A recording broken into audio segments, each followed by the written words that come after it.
আফগানিস্তানের দিকে তাকান, আফগানিস্তানের পতাকায় লা ইলাহা ইল্লাল্লাহ কালিমা আছে না না? আফগানিস্তান গরিব দেশ, আফগানিস্তান যুদ্ধ বিধ্বস্ত দেশ। 20 বছর আমেরিকা এটাকে লুটপাট করে নিয়ে গেছে, কিন্তু আপনাদের তো খবর নাই। আফগানিস্তানের মোল্লারা যখন কোরআনের আইন চালু করছে মাত্র 2 বছরের মাথায় আফগানিস্তান বর্তমানে খাদ্যে স্বয়ংসম্পূর্ণ। যেই জমিনে আগে আফিমের চাষ হইতো, এই জমিনে এখন চাষ হয় ডালিমের।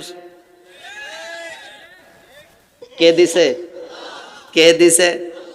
আমেরিকার কৃষিবিদরা বলেছেন এই পৃথিবীতে যত দেশে ডালিম হয়, আফগানিস্তানের মতো এত রসালো ডালিম পৃথিবীর কোন জমিনে হয় না। মোল্লারা কিন্তু ডালিম বেচতে বয়া নাই, মোল্লারা আবার গবেষণা করে এই ডালিম দিয়া বানাইছে জুস। এমন জুস বানাইছে, এটা কিন্তু নেশা না, এটা কিন্তু বাংলাদেশের স্পিড না যে খাইলে কলিজা ছিদ্র হয়ে যাবে। এখন আমেরিকা চায়নারা লাগছে কই এই জুস আমাদের দরকার, এত ভালো জুস রসালো জুস আমরা চাই। তাইলে বোঝা গেল সুসময়ের বন্ধু বসে সবাই সবার হয়। এখন সবাই আফগানিস্তানে ব্যবসা করার জন্য পাগল হয়ে গিয়েছে।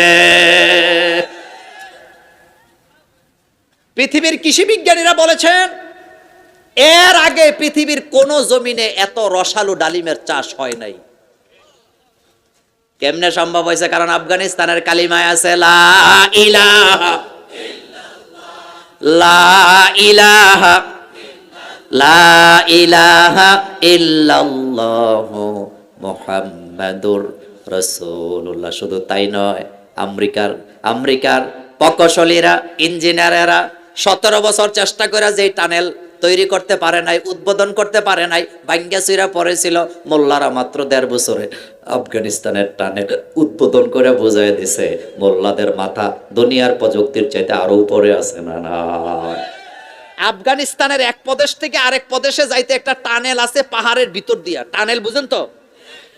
আমাদের বাংলাদেশে টানেল হইছে না? কোথায়?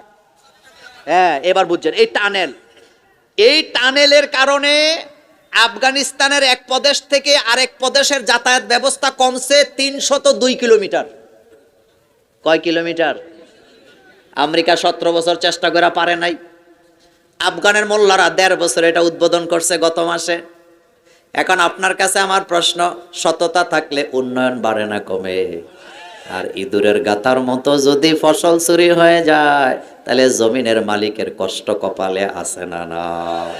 তবে আমার দেশে যেগুলা চুরি করে এগুলা বাংলাদেশের ব্যাংকে টাকা রাখে না, কারণ 5 লাখ টাকার উপরে রাখলে খবর হয়ে যায়। এই জন্য টাকা রাখে সুইস ব্যাংকে, এমন এক ব্যাংক যেই ব্যাংকে টাকা রাখা যায় ফেরত আনা যায় না। এমন চোর আছে না? কোথায়? কানাডাতে বাড়ি বানাইছে, বুক করতে পারে নাই, সিঙ্গাপুর মাউন্ট এলিজাবেথ হসপিটালে ক্যান্সারে মারা গেছে। এমন চোর বাংলাদেশে আছে না না? এগুলো হলো ইঁদুরের মতো। কিসের মতো? আচ্ছা, আপনাদের এলাকায় গমের চাষ করে না? গম চাষ চেয়ারম্যান তো খাইছে না, বলে খাইবেন তো জান। গম চাষ করে না? গম চাষ এখন কমছে। এখন কি? তো গম ক্ষেতের মাঝখানে মালিক গমের চাষ করছে, গমের সরাগুলি পাকছে, সোনালি সোনালি ভাব দেখা দিছে। মাঝখানে ইঁদুর গর্ত কইরা, ইঁদুর নিয়ার ইঁদুরে মিল্লা গর্তের ভিতরে গমের সরা খালি ঢুকায়, সকালে ঢুকায়, বিকালে ঢুকায়, ঢুকাইতে গর্তের ভিতরে এত পরিমাণ সরা জমায় ফেলছে। ইঁদুর নিয়ার ইঁদুরে সকালবেলা ওই গর্তের মুখের মধ্যে নাচতাছে আর জিকির করতেছে, যেই পরিমাণ ফসল চুরি করছি আগামী 20 বছর আর টেনশন নাই, বয়ে বয়ে খামু। কথা কন না কেন? কয় বছর? আসরের নামাজ পড়া জমিনের মালিক কয় জমিটা একটু দেখে আসি কি অবস্থা। যাইয়া দেহে সব জায়গায় ছড়া আছে, মাঝখানের এক জায়গায় নাই। এখন কয় ঘটনা কি? খুঁজা দেহে নিজে একটা ইঁদুরের গর্ত নিচে দেখা যায়।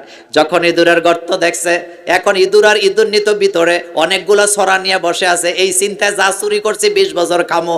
এখন ওই জমিনের মালিক তার ছেলেরে ফোন দিছে, তাড়াতাড়ি বালতি লই আয়। কথা কন না কেন? কি লই আয়? আর কি আন? বালাই তো বুঝেন। এখন পানি নিয়ে ইঁদুর গর্তের ভিতরে যখন মালিক পানি ঢালা শুরু করে দিছে, এখন ইঁদুর নিয়ে কয় তুমি তো কইছিলা 20 বছর আমার লইয়া সংসার করবা, এখন কপালে কি আছে? কয় ফসলের গুল্লি মার, আগে জান বাঁচা। আগে কি বাঁচা? ফুরুত করে দুইটা দিছে উপরের দিকে দৌড়। কৃষক কিন্তু এমনি এমনি বসে নাই, গর্তের মাথার মধ্যে ফাঁদ আছে না নাই, ধরার জন্য কল আছে না নাই, কল দিয়া রাখছে। ইঁদুর আর ইঁদুর নিয়ে জামাতের সাথে দৌড়াইয়া উপরে উঠছে যান বাঁচাবার জন্য। এখন বিপদ বাড়ছে না কমছে? এখন যখন কলের ভিতরে ঢুকছে, এখন জমিনের মালিক কয় আমার ফসল তুই নষ্ট করছ, এমনি এমনি শান্তি দেওয়া হবে না, এখন তোরে সুবামো ফেরাউন্ডে যেমনে সুবাইছি। কথা বুঝেন না? এখন এই কল নিয়ে কোথায় ফালাইছে? কথা কন না কেন আপনারা? কোথায়? এখন ফসলও শেষ, জীবনও শেষ, মাঝখান থেকে ভোগ করতে পারে নাই। আল্লাহ কোরআনে বলছেন আলহাকুমুত তাকাসুর হাত্তা যুরতুমুল মাকাবির। আমার বান্দাদের ফসল চুরি করার প্রতিযোগিতায় আছো, কবরে যখন আবি মজা দেখাবো। কার কথা? সবগুলা চোরকে কিয়ামতের ময়দানে আল্লাহ ধরবেন, একটাকেও ছাড় দেওয়া। কর্মসূচি কয়টা? কর্মসূচি কয়টা? ওয়ালাউ আন্না আহলাল কুরআ আমানু ওয়াত্তাকাউ লাফাতাহনা আলাইহিম বারাকাতিম মিনাস সামাই ওয়াল আরদ। আল্লাহ বলেন জনপদের লোকেরা ঈমান আনবা, ঈমানকে মজবুত করো। 2 নম্বরে আল্লাহকে ভয় করে জীবন চালাও, তোমাদের কোনো অভাব থাকবে না। ফসলের জমি আমি আল্লাহ উর্বর করে দিব, আকাশ থেকে সময় মতো বৃষ্টি নাজেল করে দিব। সেই কর্মসূচি মানতে রাজি আছি না না? মানুষগুলা মুক্তি পাবে না ততক্ষণ কোরআন মানবে না। সেই কোরআনের পক্ষে থাকতে রাজি আছি না নাই? আসেন সেই কোরআনের উপরে আজকে একটু কথা বলবো ইনশাআল্লাহ। আমার কলেজার ভাইয়েরা, আমরা উম্মত হিসাবে শেষ উম্মত, আমাদের পরে আর কোনো উম্মা নাই। আমাদের নবীও শেষ নবী, আমার নবীর পরে আর কোনো নবী নাই। আমাদের কিতাবও শেষ কিতাব, এই কিতাবের পরে আর কোনো কিতাব নেই। তাহলে একটু বলেন, কিতাবও শেষ, নবীও শেষ, উম্মত শেষ। খুব ঠান্ডা মাথায় অল্প সময় কিছু কথা বলে যাব। নবীও শেষ, কিতাবও শেষ, উম্মত। আর কোন উম্মত আছে নাকি? নাই। নবী যেহেতু শেষ, দৃষ্টান্ত স্থাপন করার জন্য আল্লাহ আপনার আমার নবীকে মেরাজে নিয়ে গেছে। অনেকে মনে করে মুহাম্মদ সাল্লাল্লাহু আলাইহি ওয়াসাল্লাম মেরাজে গেছে নামাজের জন্য, এই কথাটা ঠিক না। নামাজের কথা মেরাজে আলোচনা হয়েছে, যেমন জিনাকারের শাস্তির কথা মেরাজে আলোচনায় আছে না নাই? সুদের আলোচনা। তুমি কি চোখের মধ্যে হাত দিয়ে ঘুমাইছো নাকি মিয়া? তুমি যে ওয়াজ করতেছ যে শুধু নামাজের জন্য মেরাজ হয়েছে, না। মেরাজের মধ্যে নামাজের আলোচনা ছিল, যেমন সুদের আলোচনাও সেভাবে ছিল। ছিল না? পর্দার আলোচনা ছিল না? জিনার আলোচনা ছিল না? হত্যার আলোচনা ছিল না? আমি লম্বা করব না, কয়েকটা পয়েন্টে বলে দিয়ে যাব। সেজন্য বিশ্বনবীকে আল্লাহ মেরাজে নিছে, কারণ মেরাজ হয়েছে রাসূল সাল্লাল্লাহু আলাইহি ওয়াসাল্লামের হিজরতের 1 বছর আগে। হিজরতের, তার মানে রাসূল মদিনায় যাবে, মক্কা বিজয় করবে, একটা ইসলামিক স্টেট কায়েম করবেন আমার নবী। সেই স্টেট, সেই জনগণ কেমন হবে, তাদের অর্থনীতি কেমন হবে, সমাজনীতি কেমন হবে, তাদের পরিবার নীতি কেমন হবে, তাদের মা বাপের সাথে তাদের আচরণ কেমন হবে, ছেলে মেয়ের হক কেমন হবে, পাড়া প্রতিবেশীর সাথে আচরণটা কেমন হবে, পররাষ্ট্রনীতি কেমন হবে, স্বরাষ্ট্রনীতি কেমন হবে, অর্থনীতি কেমন হবে, জিনা করলে শাস্তিটা কেমন হবে, নেশা করলে কেমন হবে, তাদের পরিবার পরিকল্পনার নীতিটা কেমন হবে, এই সবগুলা কথা মেরাজের আলোচনায় আছে না নাই?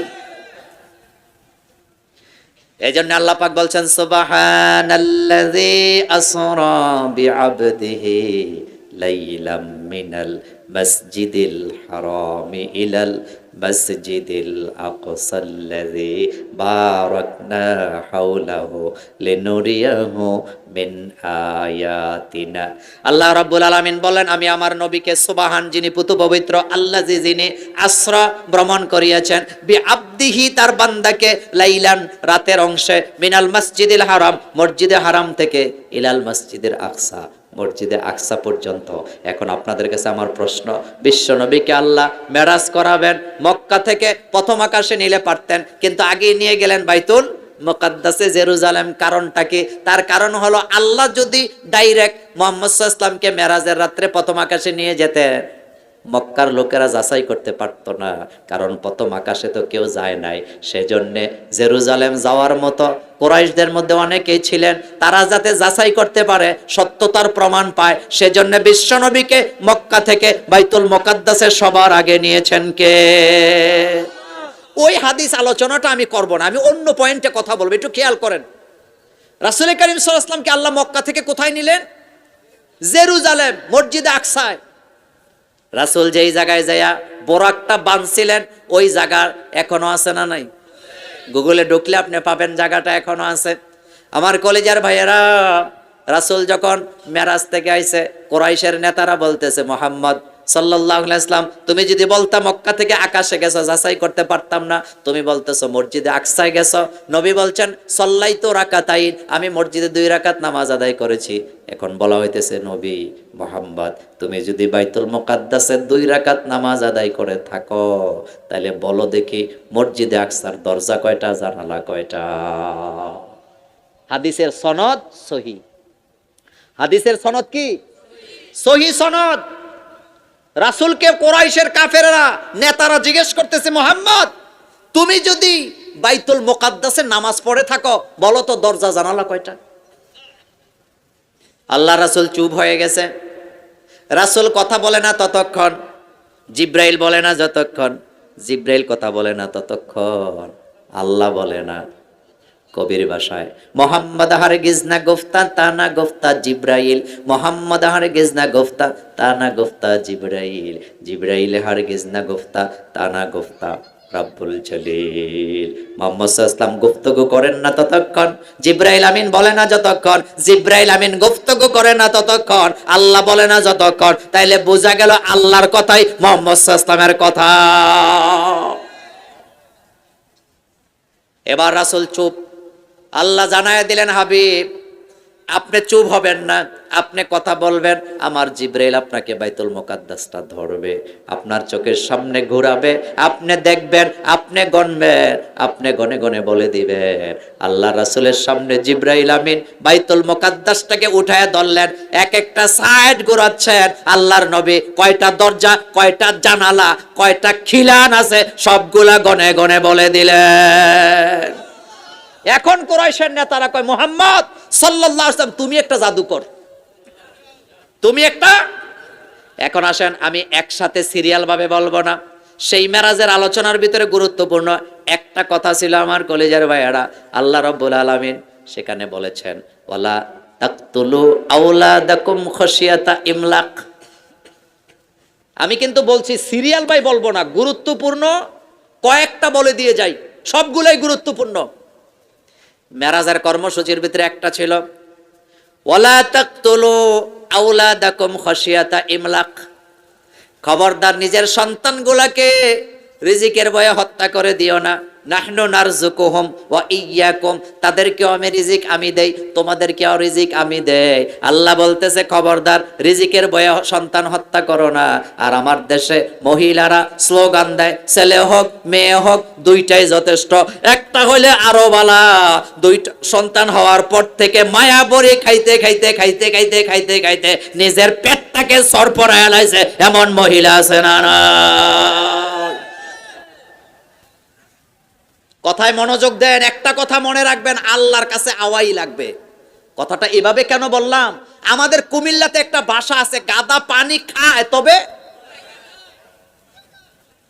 গাদা পানি খায় তবে চায়না, চীনে আজ থেকে 50 বছর আগে আইন করছে। কোন দেশ? এই কোরআনের বিরুদ্ধে আইন করছে তারা, সেটা কি শোনেন? চায়নাতে তারা আইন করছে, ছেলে হোক মেয়ে হোক একটাই যথেষ্ট, সর্বোচ্চ 2টা নেওয়া যাবে, এর বেশি নেওয়া যাবে না। আইন করছে 50 বছর আগে, এখন দেখতেছে কাজ করার লোক নাই। চায়নার সরকার গবেষণা করে দেখছে, এমন হারে জনসংখ্যা লোপ পাইতেছে, তাদের এখন জনসংখ্যা বাড়াবার দরকার। এখন চায়নার সরকার আল্লাহর আইনের কাছে আবার ফেরত আসছে, এখন কয় আর পরিবার পরিকল্পনার দরকার নাই, ছেলে মেয়ে লাগবে, ছেলে হোক মেয়ে হোক, 2টাতে থামা যাবে না, 3টা অবশ্যই লাগবে। কি আইন করলো? কথা কয় না কে? কয়টা? 3টা লাগবে। এমনি এমনি দেয়, আবার বাম্পার অফার দিছে। কি অফার? হারপিকের সাথে মগ ফ্রি। আর এখানে বাম্পার অফারটা কি আগে শোনেন। সরকার যখন দেখলো এভাবে কাজ হবে না, এখন বলতেছে ছেলে হোক মেয়ে হোক 3 নাম্বার সন্তান নিবে যারা 12 লক্ষ টাকা পাবে তারা। কথা কন না কেন? কয় লক্ষ? কয় লাখ? অফার কিন্তু এখনো শেষ হয় না, আরো আছে। 12 লক্ষ টাকা পাবে তারা 3 নাম্বার সন্তান নিবে যারা। এখন বলতেছে 1 বছরের কোনো চাকরি টাকরি লাগবে না, 1 বছরের বেতন ফ্রি। যদি দরখাস্ত দেয় 1.5 বছরের বেতন দেওয়া হবে। আর যদি চাকরি করে ডাইরেক্ট ছুটি, কোনো ছুটির কাটা হবে না, 1.5 বছরের জন্য ছুটি দেওয়া হবে, 12 লক্ষ টাকাও দেওয়া হবে। এটা পড়ার পরে আমি আফসোস করে বললাম এই আইনটা যদি বাংলাদেশে করতো। কোন দেশে? কোন দেশে? নিশ্চিত অটো রিক্সাটা বেচা ঘরে যায়া যুদ্ধ ঘোষণা করত, যায়া কইতো বায়া বড়ি সব হালা গুষ্টি মার। তো কয় 5 বছর পর পর যদি একটা পাই, 5 বছরে 12 লাখ খাওয়া যাবে নাকি? আপনি হাসছেন, আপনি হাসেন। এই পৃথিবীতে অসংখ্য মা বাপ সন্তান হত্যার দায়ে কিয়ামতের ময়দানে জাহান্নামে যাবে। আপনি কি একবারও চিন্তা করছেন আপনি যে সন্তানটা চান না, কয় ছেলে হোক মেয়ে হোক দুইটাই যথেষ্ট, আর লাগবে না। এখন আপনাদের কাছে আমার প্রশ্ন, ছেলে মেয়ে বেশি থাকলে লাভ না লস? বিশ্বনবী কি বলতেছেন? আল্লাহর নবী বলতেছেন ওই মহিলাকে বিয়ে করো যেই মহিলার সন্তান গর্ভে বেশি হয়, তাহলে তোমারও সন্তান বেশি হবে, আমার উম্মত বাড়বে। কিয়ামতের ময়দানে আমি আমার উম্মত নিয়ে আল্লাহর দরবারে গর্ব করব। ইন্না আ'তাইনা কাল কাউসার, পড়েন ইন্না আ'তাইনা কাল কাউসার ফাসাল্লি লিরাব্বিকা ওয়ানহার ইন্না শানিআকা হুয়াল আবতার। আল্লাহর নবীকে তারা লেজ কাটা বলছে। আল্লাহ এখানে ঘোষণা দিয়েছে হাবিব এত পরিমাণ উম্মত আপনার থাকবে, আপনি লেজ কাটা নন, বরং যারা আপনাকে লেজ কাটা বলছে সন্তান থাকার পরেও তাদের নাম নেওয়ার লোক থাকবে না। আর আপনার নাম পৃথিবীর প্রত্যেক ইঞ্চি জমিনে আছে না না। আমার মায়েরা বোনেরা যারা আমার ওয়াজটা শুনছো, একবারও কি চিন্তা করছো যে আমার 2টা বাচ্চা হইছে, এগুলা দুষ্ট প্রকৃতির হতে পারে, হতে পারে 3 নাম্বার 4 নাম্বার বাচ্চাটা আল্লাহর ওলি হবে? পারে কি পারে না? আমি আমার মা বাপের 7 নাম্বার বাচ্চা। কয় নাম্বার? আমি আমার মায়ের 7 নাম্বার। আমার মায়ের এর আগে আরো 6 জন আছে। তো আমার মা যদি বলতো ছেলে হোক মেয়ে হোক দুইটাই যথেষ্ট, না হইলে অতিষ্ঠ। আপনাদের কাছে জানতে চাই আমার মা আমাকে কি জন্ম দিতে পারতো? আমাকে হারাইতো কিনা? এখন আপনাদের কাছে আমি 14 গ্রামের ভাইয়েরা জানতে চাই, আমার তো আরো 6 ভাই বোন আছে, আপনারা কি তাকে চিনেন? একজন পিডব্লিউডিতে চাকরি করে, আর একজন জনস্বাস্থ্য প্রকৌশলীতে আছে। আপনারা কি তাদের নাম শুনছেন কোনোদিন? হ্যাঁ, হতে পারে তাদের ডিপার্টমেন্টের লোকেরা তাদেরকে চিনে, কিন্তু আপনারা তো চিনেন না। কিন্তু সারা বাংলাদেশ, দেশের বাইরে যারা আমাকে ভালোবাসেন, অহংকারের জন্য বলি নাই, তারা আমাকে চিনে কি চিনে না?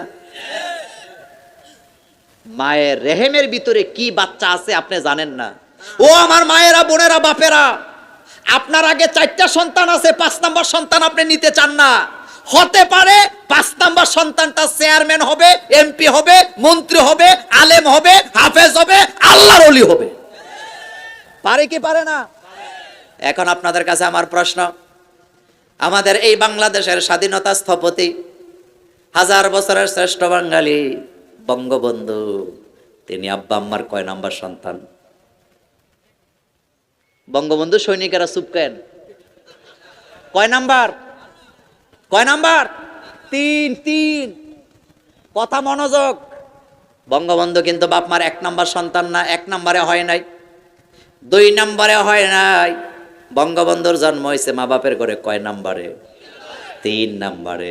তো বঙ্গবন্ধুর আব্বা আম্মা যদি বলতো ছেলে হোক মেয়ে হোক একটাই যথেষ্ট, 2টার পরে আর চাই না, তাহলে আপনাদের কাছে আমার প্রশ্ন, 7 মার্চের ভাষণ দেওয়ার মতো, এত জ্বালাময়ী ভাষণ দেওয়ার মতো, স্বাধীনতার নেতৃত্ব দেওয়ার মতো নেতা আমরা হারাইতাম কিনা? তো এটা তোর মাথায় ঢুকে না কেন বেটা? আল্লাহ পাক বলছেন 5টা জিনিসের ইলম আমি কাউকে দেই না। কয়টা? ইন্নাল্লাহা ইনদাহু ইলমুস সা ওয়া ইউনাজ্জিলুল গায়সা ওয়া ইয়ালামু মা ফিল আরহাম। আল্লাহ বলেন 1 নম্বরে কিয়ামত কখন হবে দুনিয়ার কাউকে আমি জানাই না, সেটা জানে কে?